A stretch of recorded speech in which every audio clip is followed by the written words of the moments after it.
Conmen, Scoundrels, and Rogues, and they happen to be involved in printing and publishing. Incredible, but really, a lot of the draw is the character. So I was so delighted to meet Rolf because Rolf is a true scholar, and there's nothing a librarian likes more than a scholar and a great reader. So it's been wonderful working with Rolf, who has made extensive use of our fabulous resources, especially those of our fabulous reference librarian, Jean Walsh. Indeed. Who could not be here, but who has helped him along his journey, and I feel happy to be going along for the ride tonight. So, that's it for Rolf. So, thank you very much. I'll beg first to, do the old cell phone thing. Thanks. Meaning, turn it off. I've turned off mine. So I'm so glad to be here tonight. And yeah, here we have our Conmen, Scoundrels, and Rogues, or as I like to call them, MABs, men acting badly. And there's gradations in badly, right? I mean, as we all know from reading the news, there's a lot of gradations in bad. And so when I call them conmen, I do it with a very important writing principle in mind, which is, thou shalt not libel the dead, okay? And so we've got a cast of characters here, and they're put in decreasing order of being able to sue. Like, if they were alive, I mean, they all can't sue because they're all very dead, right? I mean, presumably, depending on what you think about spiritualism. But if you work our way down this list, this is my personal ranking of if they were to be called a con man, which of these individuals? All right.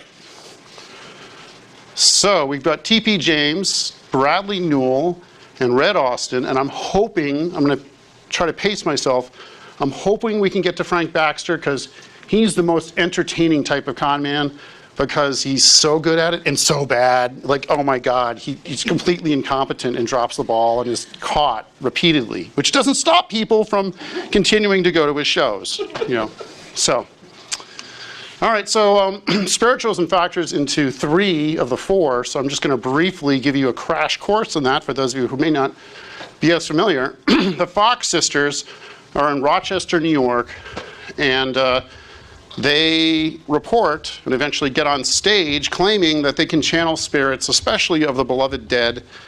And this is in Rochester in 1849, and it spreads like wildfire. The belief that you can channel or have somebody else communicate with the dead, spirits of the dead, and that it's okay, which is the second half of the problem, which has been maybe getting in the way of spiritualism before, because it actually says in the Bible that it's possible in the Old Testament, but it's forbidden. It's abomination. You will not consult spirits of the dead.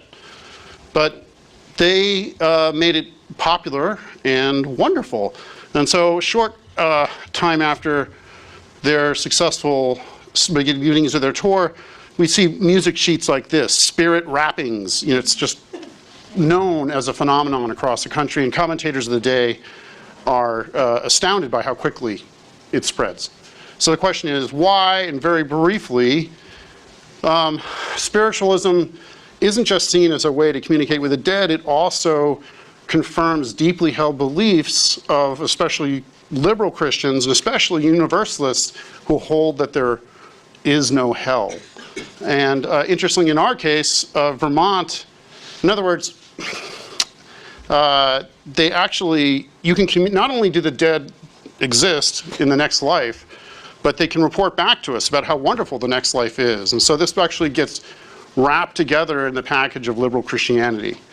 And in Vermont, universalism is very widespread, and spiritualism is so widely accepted in the Universalist Church. Spiritualist preachers actually come, spiritualist speakers come, including Zella Hastings and others, to this church. This is on Canal Street. You may recognize the little pebble building next to it. Yep. So that's the Universalist Church. And as they saw it, this is deferring the coming onslaught of atheism. Because it confirms that Christianity is real. Listen, angels talk to me. They actually talked to me just yesterday. So I'm not mocking it. However, I know, I don't mean to mock it. All right, I seriously do not mean to, because it was a terrible thing for some of these people when the Conmen started getting involved, because you can imagine how painful it was to be duped by Conmen who are just in it for crass purposes. And confirming that your mother or your brother is no longer dead, must have been an incredibly powerful and positive experience.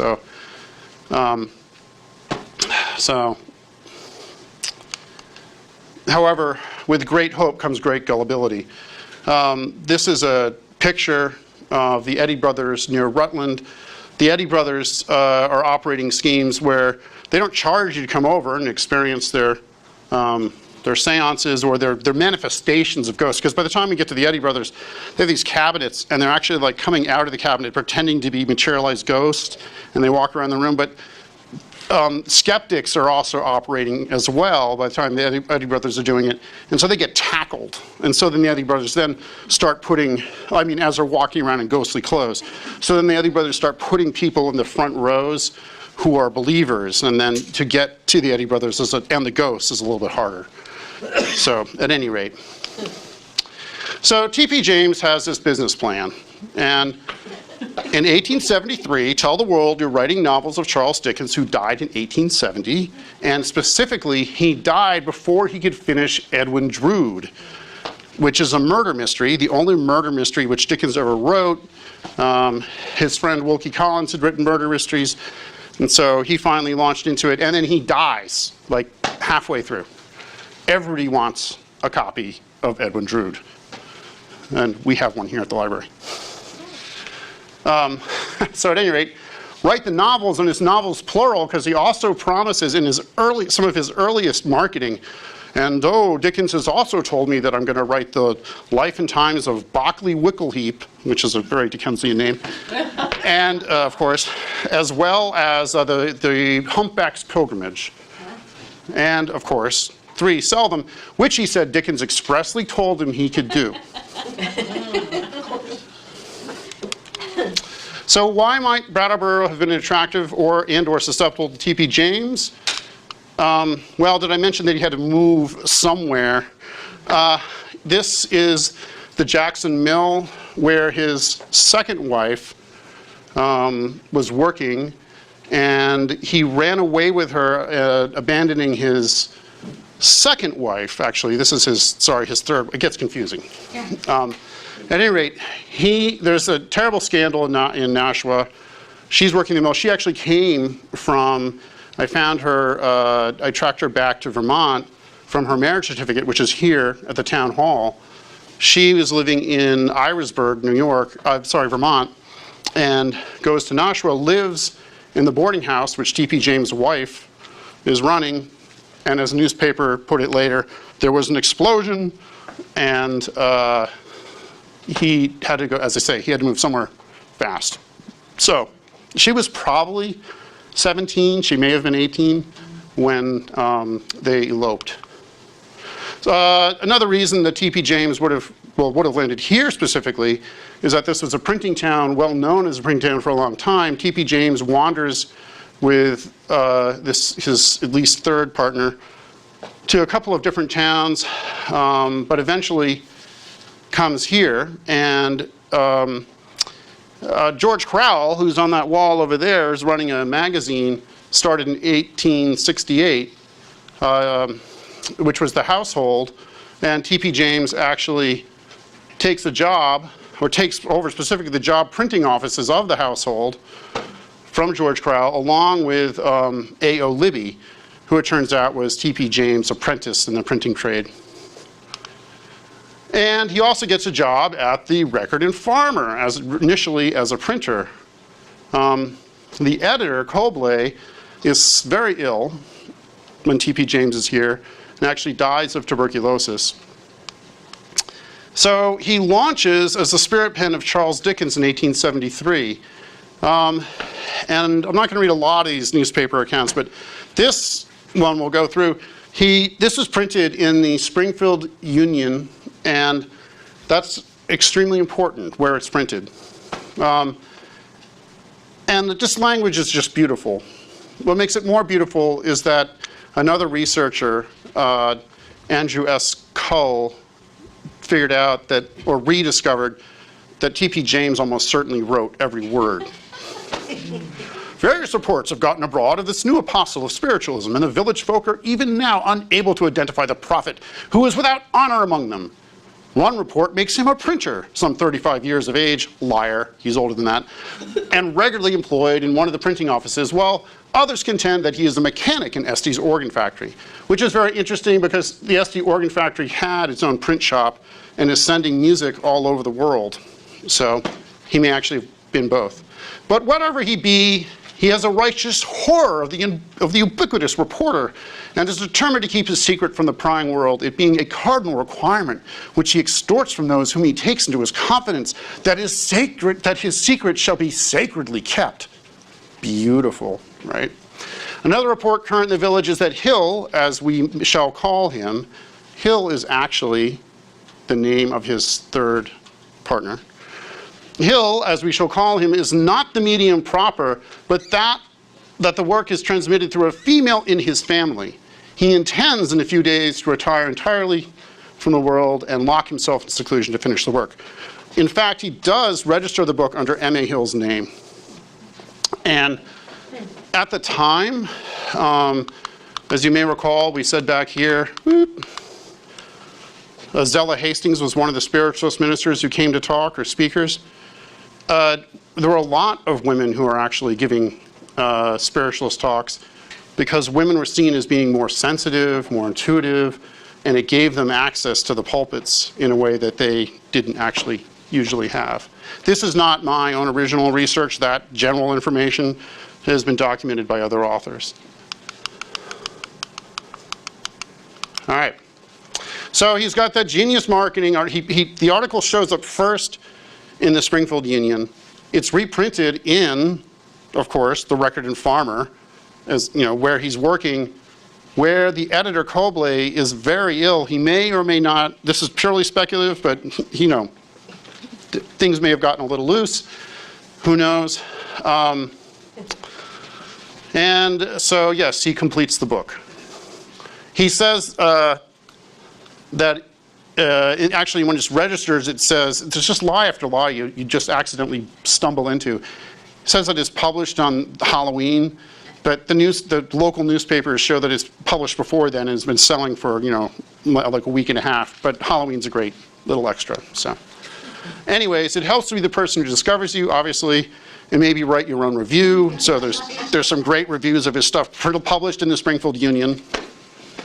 We don't know that he wrote it, but they print this very same book. This book is printed on the same presses that print the original article of his discovery. It's not looking good. Was he successful? Yes and no. He claims to have sold 30,000, but given the source, we don't know, right? But you can find these books all across the country. The spiritualist community, both locally and in Boston, completely embraces the work. Critics in the New York Times and the London Times, not so favorable. The best line was, oh, we entirely believe, paraphrase, not quote, we entirely believe that in Mr. James' story of the origin of the book, it's just a pity that when you die, you lose all of your writing talent. He works as a reporter in Boston in the 1890s, and that's where I've lost him. I don't know what happens to him after that. One of the last records I have for him is after his wife, number 4, sells a local property, which he signs his name to. But bear in mind, despite the fight by Cline and Nichols on women's property rights, her property is his property. Shortly after they sell it, he's gone. So, and then he disappears, as I say, sometime in the 1890s in Boston. So what right do we have to label this man, at least, a cad? Well, we've got the Mr. A thing by basically the business about who's this mysterious Mr. A, the false story. He has either 5 or 7 wives. I'm working on like the seed. There may even be 8. So basically, you just keep turning over stuff and go, oh my God, here's the T.P. James in Maine where he's living. He moves there shortly thereafter. Somebody named T.P. James gets married again, a couple towns over. So at any rate, we'll see. At least 3 of them have been known to be abandoned. You probably wouldn't want your sister to marry this guy, so that kind of counts as cad. And on the last day when he's in Maine, he on the very last issue of the Stamford Herald, which he established, he asked for new newspaper subscriptions. He now says, oh, it's been a wonderful year. Please get in your subscriptions and your advertisements. And in less than a week, he's in Waltham at a new newspaper because we have the publishing date of the first issue, and he's there. So it's not looking very good, again. So, however, if you're going to call someone a cad, there is this issue of like, how sincere is the individual? Is it possible, of course, because as we said at the start, there's gradations of acting badly. You can completely not believe anything that you're doing, and that's like the utter con man, right? But interestingly, his first marriage was when he was 18, and he was married to a 15-year-old at this church, and it turns out it's a Universalist church. So that's interesting. A.O. Libby, his partner here in town, was a lifelong Universalist. Found that out in an obituary.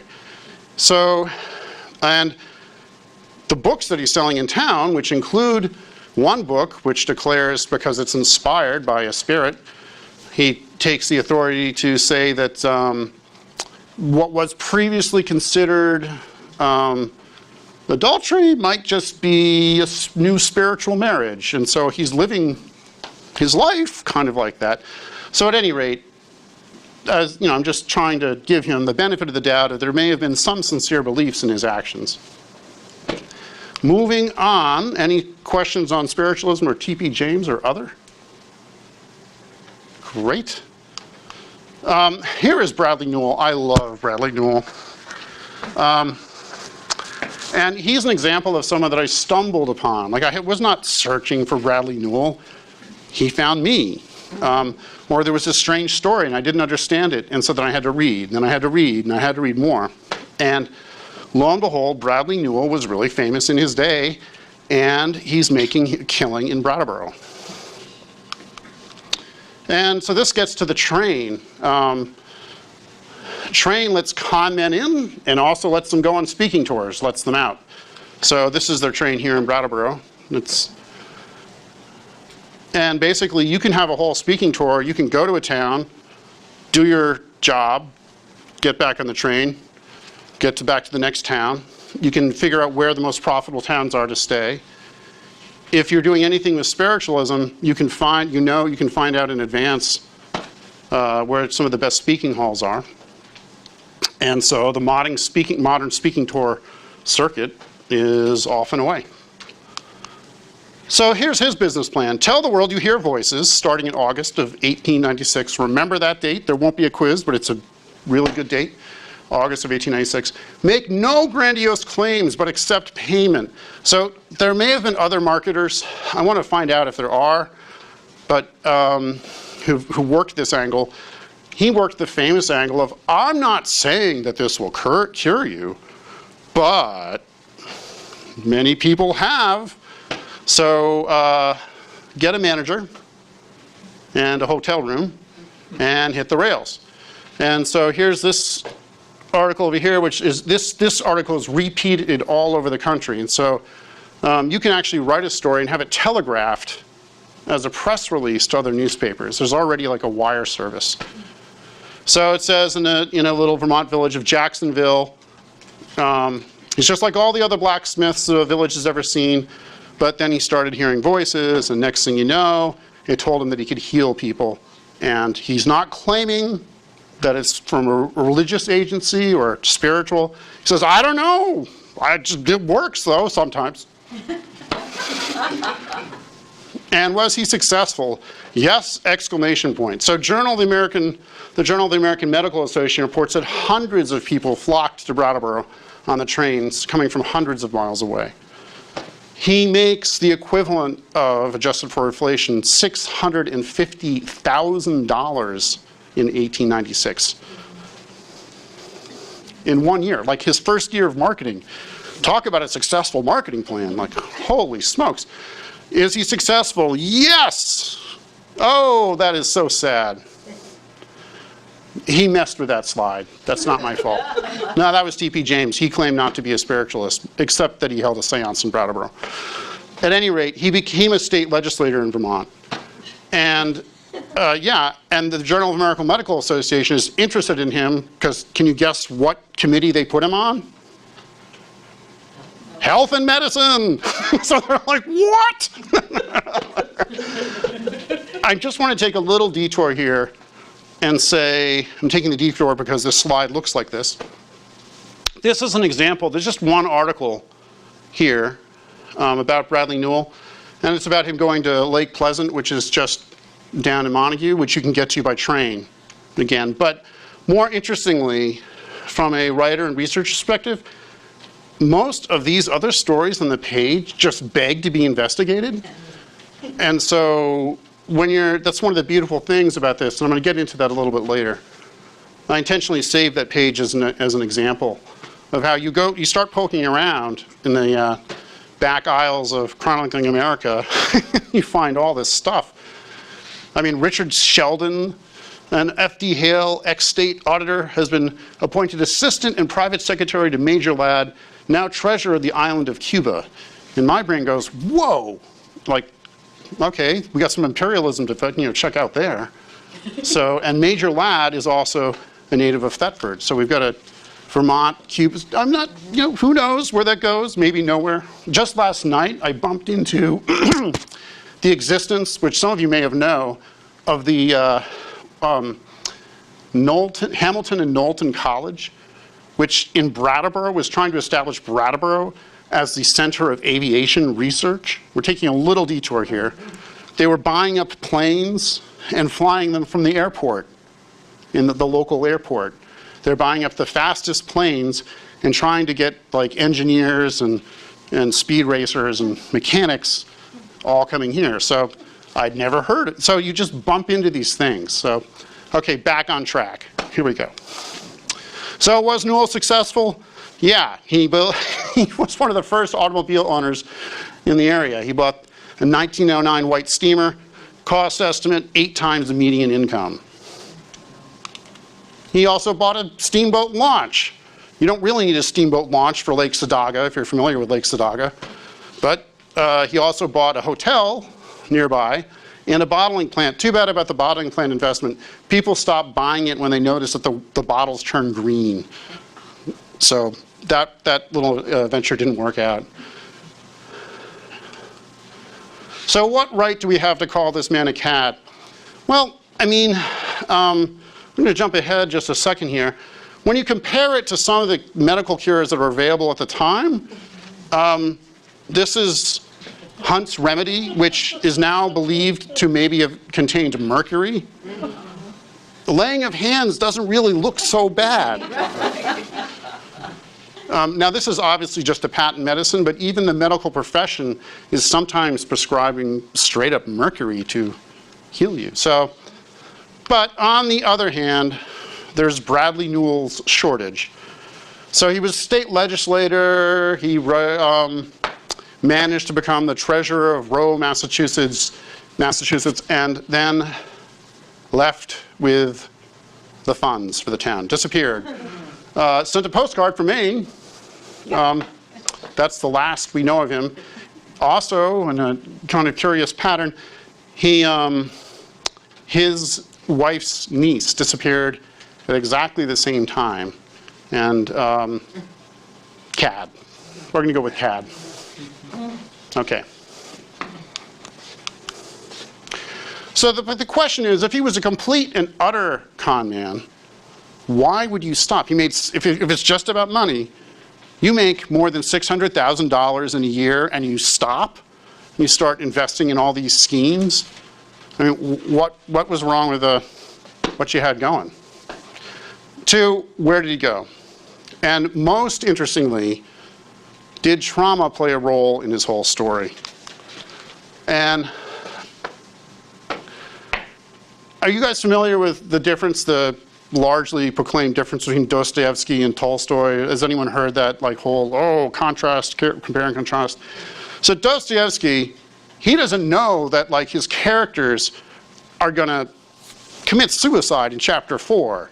He thinks that they're the perfect person to argue his philosophy, and they do a terrible job, like the words that come out of their mouth. He doesn't know what's gonna happen, right? Likewise, I didn't know that I was gonna stumble on this. And Samuel Niles, who is quite deaf, was run over Sunday the 14th, this is May 14th, near Stowe and Clark's by Bradley Newell of Jacksonville. He runs over a deaf man 3 months before he claims to start hearing voices that tell him that he can cure people. Samuel dies days later. By a freak researching coincidence, I found out that his son later, like 20 years later, is horribly killed by a horse, just to throw that in there. I'm searching for Niles and death, and it didn't work well with them and horses, just like some people and bicycles. But at any rate, so you've got to wonder. I mean, it's at the level of speculation, but you have to include that in the story. And the beautiful thing about writing is it's so recursive, you can later decide where to place that in your story. You don't have to wait to the end. At any rate, any questions on Bradley Newell or? Yeah. Not really about Bradley Newell, but that first slide with the train looked like it was going right over the street, over that bridge. Oh, yeah. Where was that? That's at the bottom of Arch Street. And where was the train? Can I look at it with you later? I'm glad to pop it up, but it's I don't know exactly. I just know that it's the same train system, but those tracks have been moved a couple times. It was going over Main Street.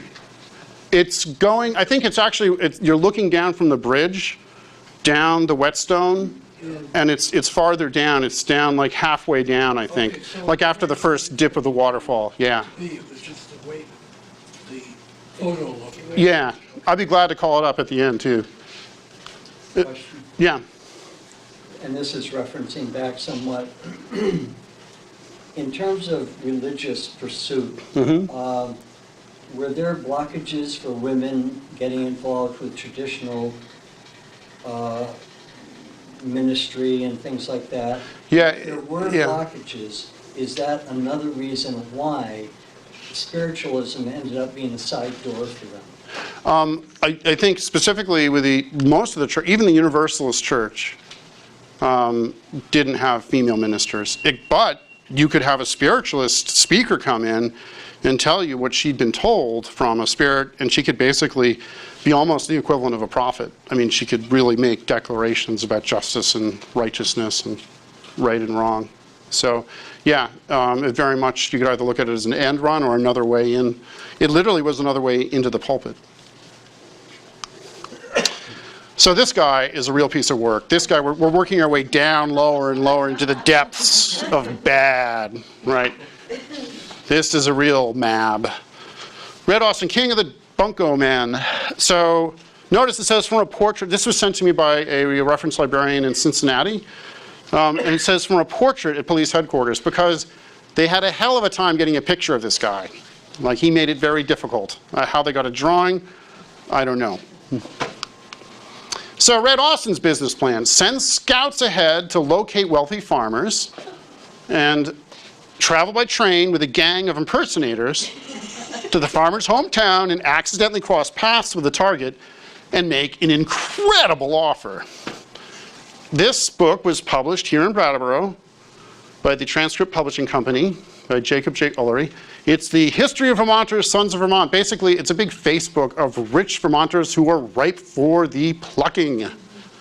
So the scout goes ahead, finds books like this, and here is Denison Davis, very wealthy, successful horse trader, farmer, Putney Select Board member for many, many years. Just, there he is. You know, they oh dear.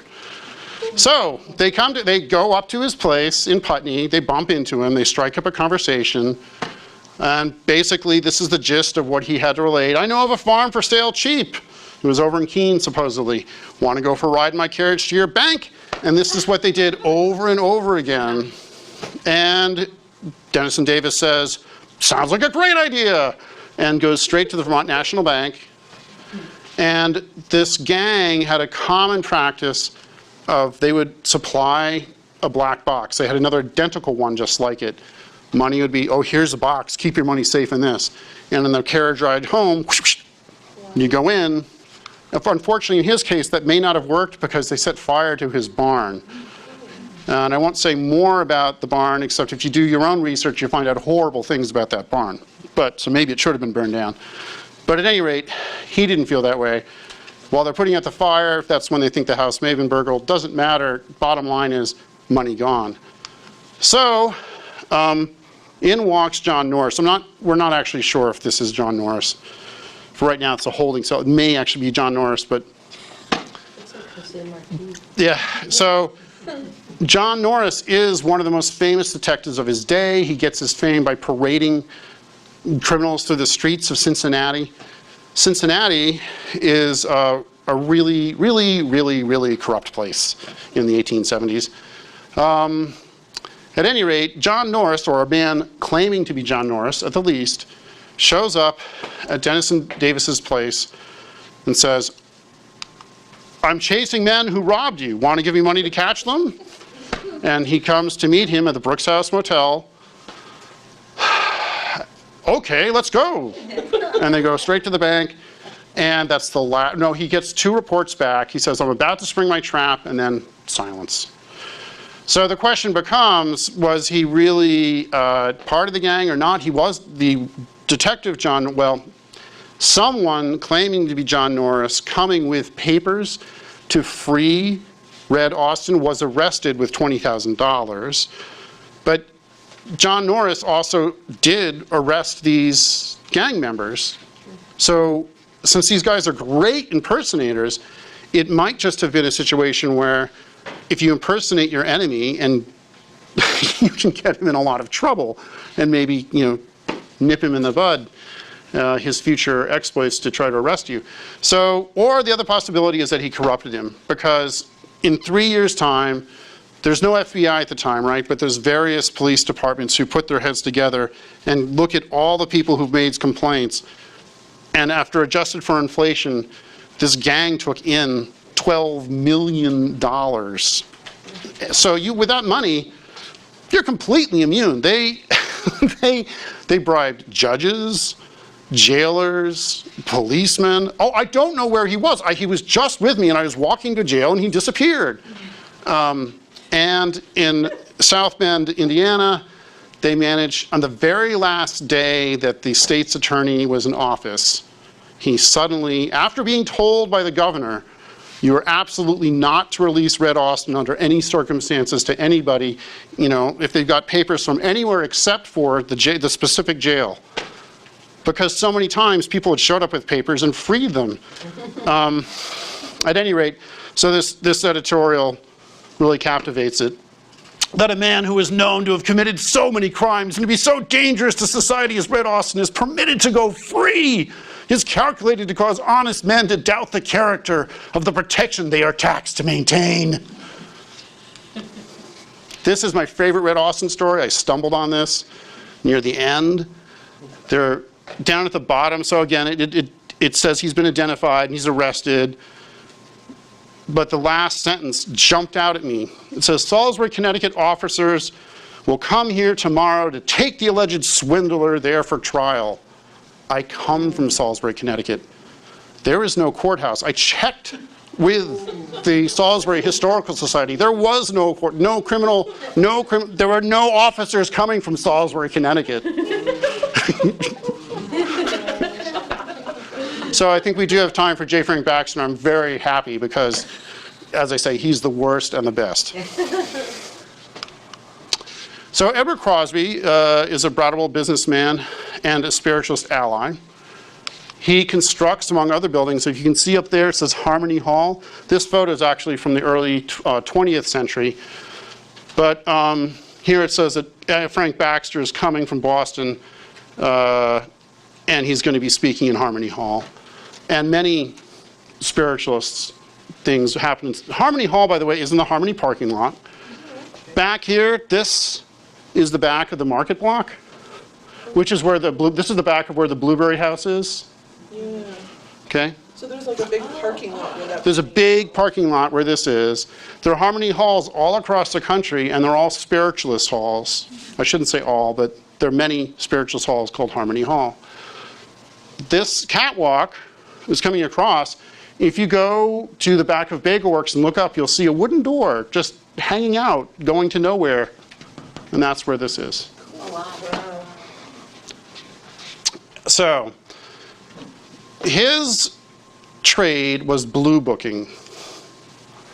And blue booking is where you go ahead to the next town. No, you know where your towns are. They're all laid out on the train stations, right? You read the obituaries before you get there, and you actually have subscriptions to the newspapers that, of the towns on your whole route. And so you take advantage of the element of time. You have the subscriptions, you clip out all your clippings, then you go on your tour. And you show up and you go, oh, I have a fever, I feel hot. My name is John Markley, and then someone in the crowd, either planted or truly impressed, says, John Markley died of scarlet fever 4 years ago. And you're set. And then you convey information that John Markley wants to convey. So that's blue booking. Unfortunately for J. Frank Baxter, he's working the circuit, he's going to the train. This was reported on in the Phoenix, one of our local newspapers. And then he realizes he left his folders with all of his obituaries back at the hotel. And he runs back and comes in completely, well, the way I look sometimes, which, just, oh my God, where did I leave my things? And they've already opened up the folders and are shocked to find that they're full of obituaries for the town that he's in and all the towns north on the line. Not good. So he also, I don't know if you can read this here. I came upon this in Chronicling America, which is a free website that we'll talk about later. It says, J. Frank Baxter gave a very eloquent speech in Putney, and he lists, these are the names of the people that he supposedly channeled. And so you better believe I went through and picked out all these names.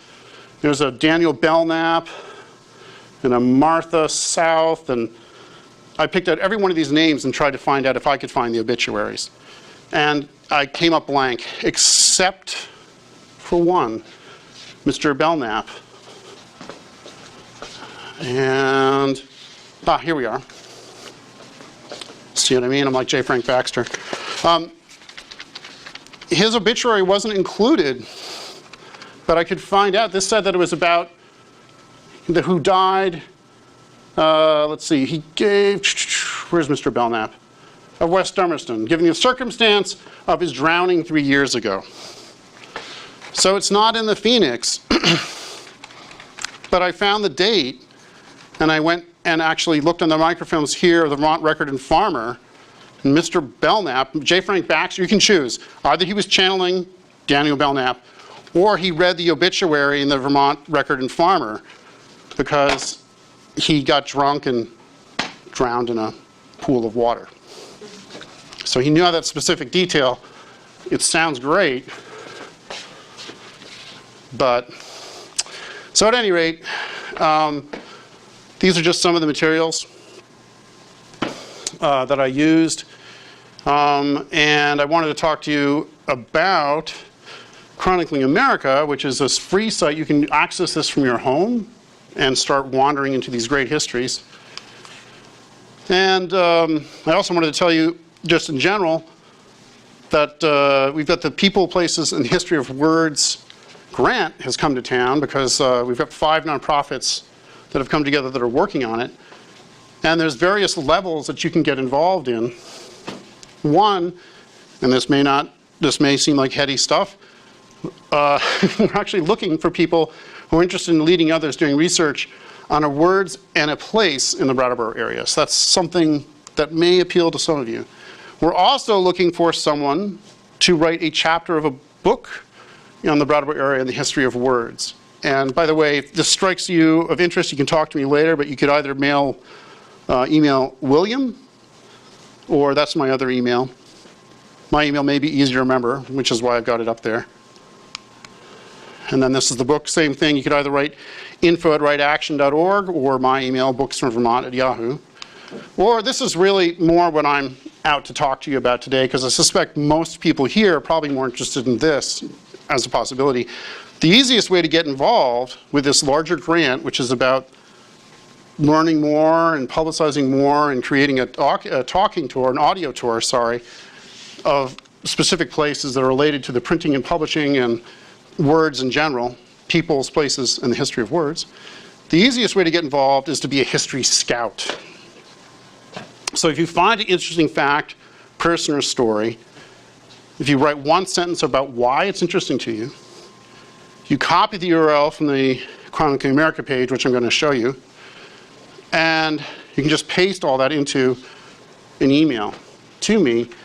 You would be the original. You may find very original stuff. As I was saying, just last night I stumbled upon this whole college on aviation in Brattleboro. I mean, like, what? What? So this is, so there are some rules that I've, or some, not rules, but tips. One is to use Chronicling America because it's free. You can access it from home. There are other great databases available here at the library, but just for maximal ease of use, I'd recommend checking out that. It's a project by the NEH and the Library of Congress where they're digitizing newspapers. I've been able to chase like T.P. James from state to state to state using Chronicling America. I can see, what he's up to. This is just that thing where I was showing you where if you go on there, you can actually find, in one column, you can find a ton of information, a ton of possible leads. And to get started as a writer, I'm just throwing out the possibility to consider writing for free. So I know some people in this room have also posted stuff up in iBrattleboro. But I wrote my original first history pieces and just put them up in iBrattleboro. And it got me just interested in the topic, just had too much time on my hands, obviously. But I actually even managed to get a job out of putting things up on iBrattleboro. An editor saw something and contacted me and said, hey, would you like to apply for this job? So another tip I have in general is, this has really helped me enormously, is don't be a Tolstoy. As I was saying, Tolstoy knew everything from the beginning, but he wasn't necessarily open to like that Bradley Newell thing that I mentioned, where I found out that he'd run over some deaf man months before. I found that at last. And there's no harm, because writing is such a recursive process that even though that wasn't part of my original story, I can take that information and figure out where the best place is to introduce that fact. I can rewrite the first paragraph, the second, third, fourth, fifth. Any of the paragraphs can be rewritten. And if you're open and you're Dostoevsky, it's actually more of a feverish writing experience, you could say. And when you read, those of you who are familiar with both of the writings, I find Dostoevsky much more readable, because he's exploring and he's finding out, and he's also a genius, but so is Tolstoy, but this is more plotted out. Maybe this is more like a symphony and this is Chopin. And I would say in general, it makes for much more readable history. And that's really the goal. I think it was Barbara Tuchman who said that she wrote a bunch of famous history books, but basically, you want your histories, whether they're long or short, to be page turners. You want them to be exciting stories. And that is my talk. Whoop. Any questions? Yeah. These are master scammers with, great dramatic stories. Does anybody have any idea what the proportion is of like ordinary petty scammers? And I'd really be interested in incompetent schlemiels who are kind of trying to be scammers. The thing is, their stories are harder to find because they don't get printed in necessarily more than one newspaper, where the big guys are traveling around and making a mess over such a wide geography and have multiple chances to get in print. And also, the big scammers are intentionally sending their stories out and publicizing, their information. So that, I don't know. I do know that Houdini wrote a great book about Conmen and how their whole racket of preying on farmers, and that there was a huge amount of this going on. But the Red Austin is fascinating because he starts off in Cincinnati, but even before Cincinnati, he's on the riverboats, before they clean up the riverboats on the Mississippi. So you've got like 4 people at a poker table, they're all working together, but it looks like they're gambling, and then they get the farmer, prosperous farmer in the game, and of course at first he's winning, and so he's betting, and then he's losing, but nobody else loses because they just divide up the money. So that type of petty thing turns into a big organized crime gang eventually. But there's million more of these gamblers, con artists. And Walk down the street and there's streetcar Monte. And, yeah, right. Somebody comes up to you to sell you a valuable watch that they're pretending it's stolen goods. It's really cheap. Right. Yeah, no, and now, of course, I haven't gotten an email in a while from a Nigerian prince, but it's constant. Now, of course, some of the scammers do it legally or with impunity, right? Like, there have been numerous cases in the last 10 years of big banks doing absolutely outrageously illegal things. Just blows your mind. Even laundering money for, I think it was HSBC, which was caught basically being terrorist drug cartel, money handlers, and slap, and they're on their way. Yeah.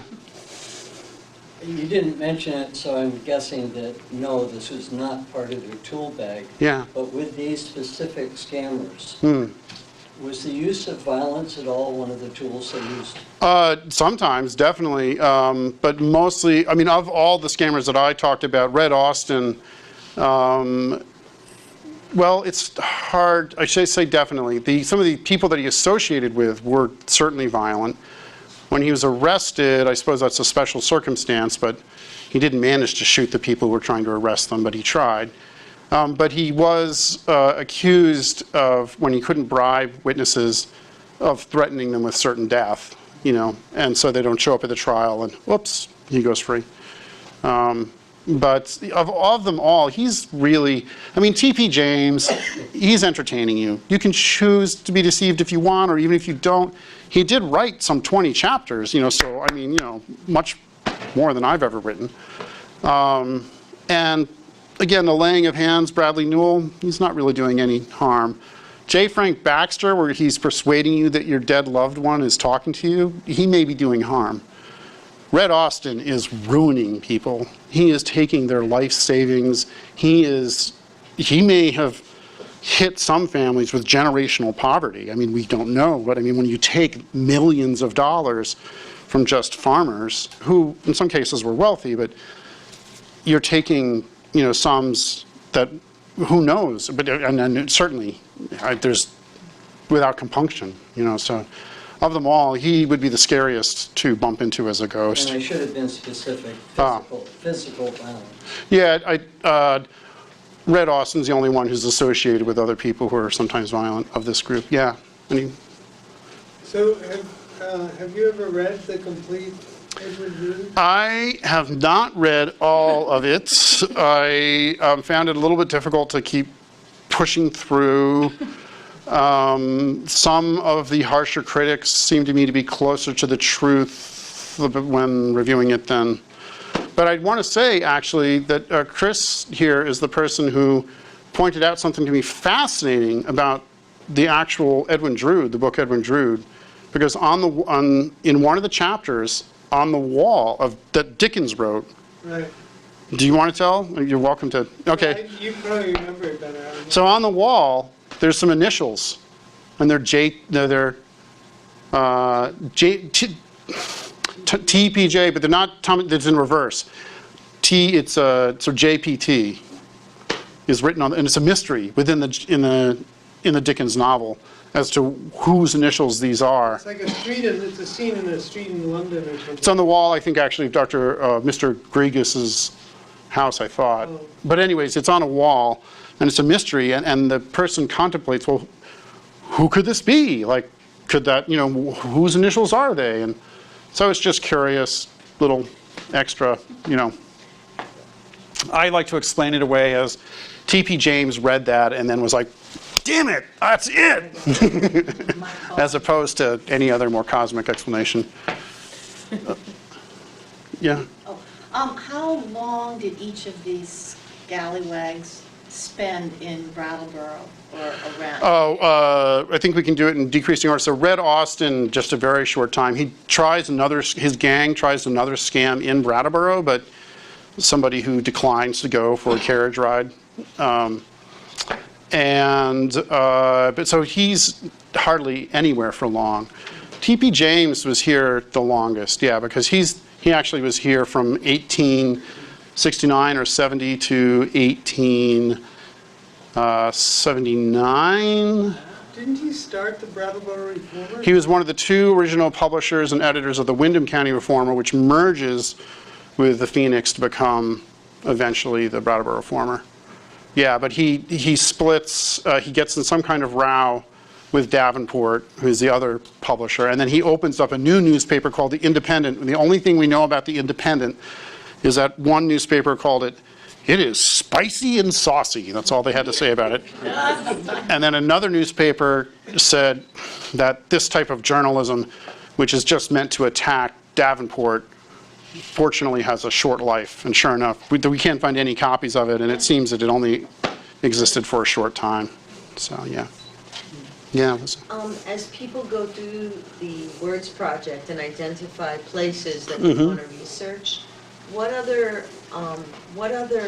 clues can we get about the past besides newspapers? What are some of the other documents? Yeah, let's go back to that.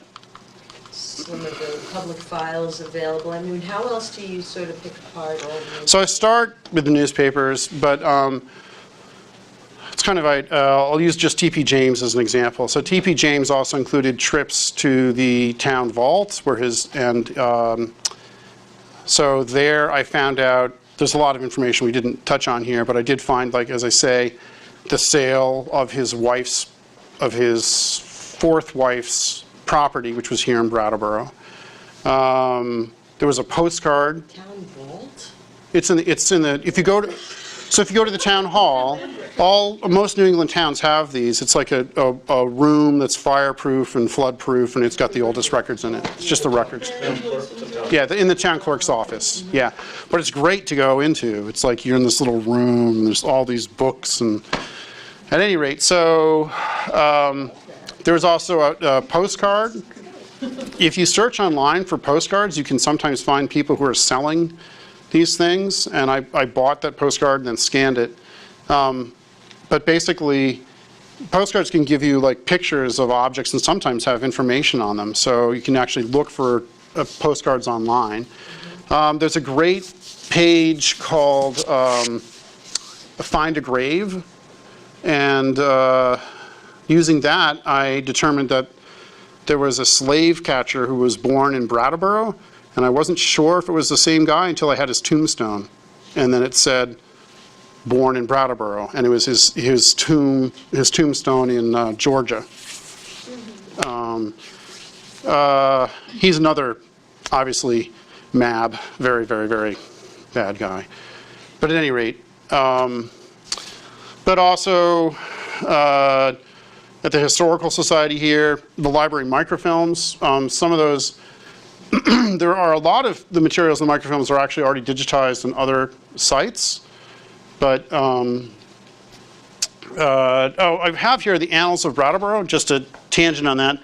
She's a very famous author who wrote about Brattleboro, but she has to be treated carefully because sometimes when you look at the original sources, what she had to say and what's really true don't always match up. And in some cases, she's just copying another researcher. But so, yeah, the deeds. What does this mean when it says quack doctor? I'm just trying to make sure that I cited everything. Quackdoctor.com was where I got that picture of the mercury of the medicine. There's a website which is dedicated to patent medicines called quackdoctor.com. And it actually makes for great reading. It's really a great site. Family Search actually is also a great one. FamilySearch.com is also free, and you can get a lot of information there. I used it here at the library. The library has a subscription to Ancestry.com. That was hugely useful. Hey, Rolf. Yeah. I want to put in a plug for people who are doing local research and want to find photographs. Do you know about the Porter Thayer collection? Yeah, I think that's most of that is available through the Brattleboro Historical Society. Oh, okay. That's cool. Yeah, so for folks who don't know. It's actually been digitized, and it's in the University of Vermont. Okay. Listen, Jared, not me. But yeah, it's searchable too. So Porter Thayer was a photographer when photography was really new. I think he might have been born in Newfane, but he took a lot of photographs in and around Windham County, including some of Brattleboro. And a lot of his photographs were used in the postcard trade too. Yeah. And so his collection is pretty incredible, and like Jerry said, you could find it on the UVM website. It's digitized, and it's really cool. They're really cool photographs. Just if I could add an aside. Yeah. I think the photographers that went out as part of, in the 30s. Mm-hmm. I forget what that program was Works called. Project. Yeah, The WPA, And many came to Brattleboro, and a lot of those photos are at I think they're The Library of National Congress. Archives. Right. And I know I've spent hours scanning through, like, Yeah. oh, that's what High Street looks like. Yeah, my God, it's amazing. Yeah. So, I was wondering, on one of your frames there, you had Bradley Newell at Lake Pleasant. Yeah. And I was wondering if you might like to talk a little bit about the importance of Lake Pleasant and spiritualism. Sure. So Lake Pleasant is, and I'll also throw this out there just as a warning, that I made a mistake, and I at one point thought that T.P. James may have been drawn here by Lake Pleasant. But actually Lake Pleasant, which is a spiritualist retreat, Methodists were also going out to Lake Pleasant originally, and it was basically a bunch of cottages around a lake in just over the border on the train line in Montague. And basically, as spiritualism picked up, started really in 1847, 1849, but it spreads like wildfire, and a wealthy individual in Greenfield helps establish, I believe he was associated with the Greenfield Recorder, but at any rate, they helps establish this spiritualist retreat, and it takes off like wildfire. First, there's just a bunch of tents, and people are meeting together, and enjoying the lake, and then it has a train station, a hotel, it has markets. It's a whole spiritualist community. Some people start to overwinter, and you can see spectacular things there. You can go into a tent, and there's, I can't remember her name now, but there's a woman who's a floral medium, which means you're sitting there, and flowers materialize and drop down and land on the table while you're all holding hands, because she could materialize flowers. Then she cranked it up a notch, and she started materializing fish. Fish would flop about on the table. You know, then how you do the circus trick, I don't know, but it wasn't probably too easy on the fish. I'm assuming that they may have either eaten the fish or taken them to Lake Pleasant and chucked them in, you know, as a compassionate service. But at any rate, that's a pretty nifty trick. I don't know. So I'm assuming she pulled a string and it released, I don't know.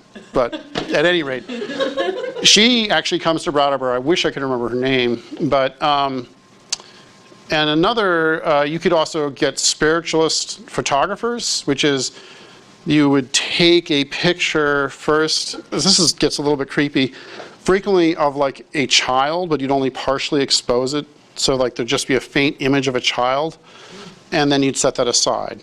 And then someone would come in knowing that you're a spiritualist photographer, and they'd pose there, and they'd make sure that they knew that the child was on the left hand of the photo, and they'd put the chair and they'd sit you there and they'd re-expose it, right? So if you cover over half of the lens, light doesn't hit the back of the negative. And so then, oh man, is this your child in this photo? So B.P. Brown, actually, we have a record of a spiritual photographer who came on the train from Boston after going to Lake Pleasant, you know, it's just all predictable, came to Brattleboro and was working and selling his services. So, yeah.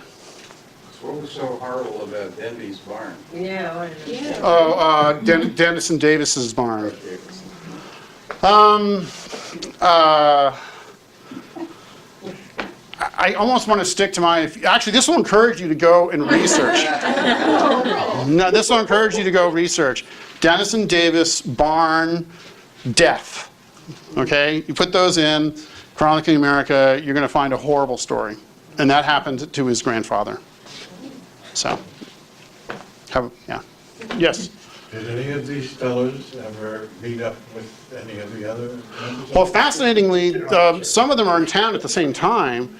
So I sure like to imagine, you know, like T.P. James, you know, talking with J. Frank Baxter, and then you know, but I don't know. I mean, it's possible that they actually, maybe they never reveal themselves to each other, you know? I don't know. McNeil's was a fire station at the time, but they could have gone to the Brooks house where, you know, there was a bar in the basement there, supposedly.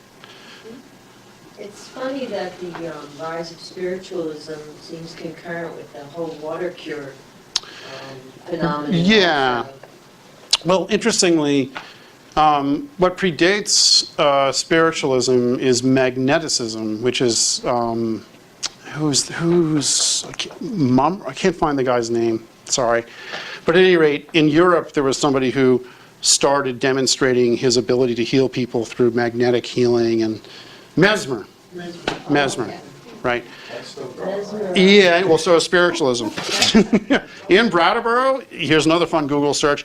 You can find more than one therapist who is trained in cognitive behavioral therapy and channeling, you know, so it can go back and forth between those modalities, you know, I mean, so, yeah. Just, what's really amazing is the ties of spiritualism to the women's rights. Yeah, absolutely, absolutely, which is, again, so the Fox sisters, it turns out, when they leave their home, they go to Rochester and they start performing. They're taken in by Quakers, a Quaker family. I think the name is Rice, but I'm fuzzy on that. So delete that from the tape, Reggie. I'm not sure about Rice. But at any rate, but the Quakers are passionate advocates and reformers. In Brattleboro, that Harmony Hall was also, besides being a place where spiritualists could come and lecture and give seances, it's also Crosby and others, including Carpenter, I believe. But at any rate, Crosby and others are part of the Reform League or the Reform Association of America, and it's all about basically all of the progressive causes of the day. And it's the women's rights. There's a more than one great book out there, but one great book is called Other Powers, which talks about how Seneca Falls actually had, the women's rights movement starting at Seneca Falls actually had a very strong and specific connection to spiritualism. And Victoria Woodhull, who's just a giant in both the women's rights movement and spiritualism, and has a connection to Brattleboro in a strange roundabout way, in that Jim Fisk, who's thoroughly from Brattleboro, and is the robber baron that many of you may know, one of his sideline schemes is a spiritualist investment firm run by Victoria Woodhull. So basically, Jim Fisk provides information about basically what's coming down the pike. Victoria Woodhull turns it into like, oh, you should invest in silver, I think. And her female clients make a killing. So that's all covered in this book called Other Powers. The book that I came across was one by Anne Broddy, Radical Spiritualism and Women's Rights in the 19th Century America. Yeah, it's covering the same territory. This is mostly centered on Victoria Woodhull, but really talks about the whole connection. So yeah, 2 great books. Yeah. Obsessive Wild Dreams. Well, so those I can't gift you, but I can tell you that it's delicious to read these stories. And so I have insomnia, but the question is it really insomnia, or is it like, oh, I've woken up and I could just go check on the computer? So it becomes a very delicious type of activity, and especially if you're not trying to be Tolstoy and plot out something that you know. If you launch on, I thought I was reading about this, but what the heck is this about? This is much more interesting, and you can be the first person to chase it down. I'm sure that other people in Brattleboro, especially at the Historical Society, already know about this Hamilton Knowlton College, but I've never heard about it before, and I'm willing to bet that that would be a great thing to plunge into, locally. And speaking of which, earlier we had a mention about pods and people leading research. On the back wall is John Holbrook. He is hugely important to Brattleboro's history and to Brattleboro's publishing and printing history. And what Joe Rivers stumbled on would make a great pod. And what he stumbled on is that John Holbrook, who is so important to Brattleboro's early history and getting things started in the economy, he's deeply involved in slavery. And his house is at the top of the green, but he shows up. I've only just started looking more deeply, but he also was on the board of directors of a bank, the Phoenix Bank in Hartford, and we have there are documents that I'm trying to get from other libraries. But basically, that would be a great thing to research with other people. So I've been contemplating doing a pod myself. It's hard because there's so many great things to be involved with in this project, but that's a great one. And it's certainly very tied to the publishing and printing history in Brattleboro. So, yeah. I just wanted to add one thing, with the rise of spirituality. Yeah, yeah. Or spiritualism, or spiritualism. Yeah. In the late 1800s. I mean, T.P. James is writing, it was only like 8 years after the Civil War. Yeah. That was like massive nationwide trauma. Absolutely, right. So I think people were actually trying to get in touch with. Right, you have an irrecoverable sudden loss. Yeah. And by the way, when I said earlier that I wasn't mocking it, I actually, I really don't know what I believe about an afterlife. I'm not approaching this as, laughing at other people's desires, but you can see how easy it is to want to believe and get fooled by those who are willing to manipulate and trick you. And this goes across a lot of different, clearly a lot of different areas in our lives, but this one I think is a particularly mean-spirited one for people to have exploited. So. But it's also just so shockingly laughable sometimes. I mean, the people, when you get to the level of pretending to be a ghost and walking around outside of the cabinet, I mean, if we turned off the lights in here, you'd no longer be fooled. But back then, it was possible to really fool people. So. Did any of these people, was Madame Cherie and her whole scene over there and across the river, was that later, or was that part of this? I've never heard an association, but that's much later. However, it's interesting to note that after World War I and after World War II, there were also upticks in the interest in spiritualism. You know, again, with, as Chris was mentioning, with massive death, there came, again, deep interest. So. Oh, yeah, Barry. There's a free use research archive here in Brattleboro, which I'm somewhat connected to. And if you want information on its access, it's in downtown Brattleboro. But basically, it's all original paper material from the 1800s through the 20th century. Most of it is 19th century material. And it's the largest private archive in the country. And basically, every single specific topic that was mentioned tonight is applicable to the archive as far as searching out the information.